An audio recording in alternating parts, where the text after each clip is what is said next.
I recently played through Left Alive. I'm generally pretty happy with that game. You know, I wouldn't say it's a great game. If you don't know Left Alive, it got panned pretty hard. Really, the things I noticed were early on, the odds are very much stacked against you. You don't have a lot of weapons to kind of move forward. It's really difficult to fight, even though sometimes you need to fight through a crowd.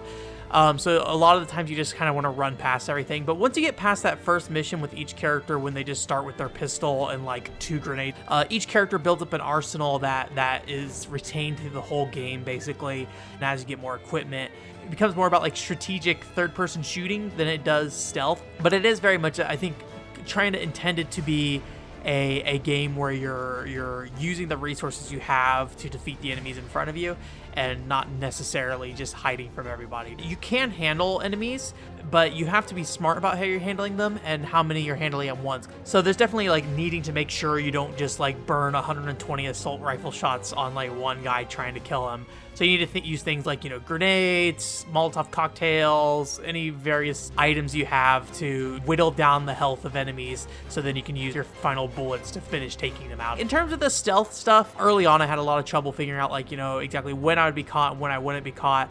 But it was a challenging game, and I think challenging in an okay way. As time went on, it seemed like I didn't have nearly as much trouble with like dying and having to go back really far in that game.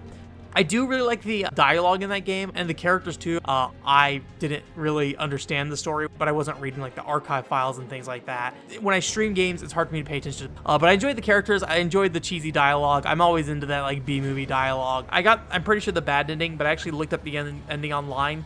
And I think the ending is barely different if you get a good ending. Oh, and there's also like these mech sequences as well. They don't show up a ton in the game, but basically you can do a bunch of fights against like other mechs or you can destroy tanks and things like that too. I never really got the hang of those. They didn't really show up enough for you to really get a feel for the controls. I feel like usually felt pretty cumbersome, but overall I enjoyed it. I think it's a solid game. I don't think there's anything too terribly bad about it.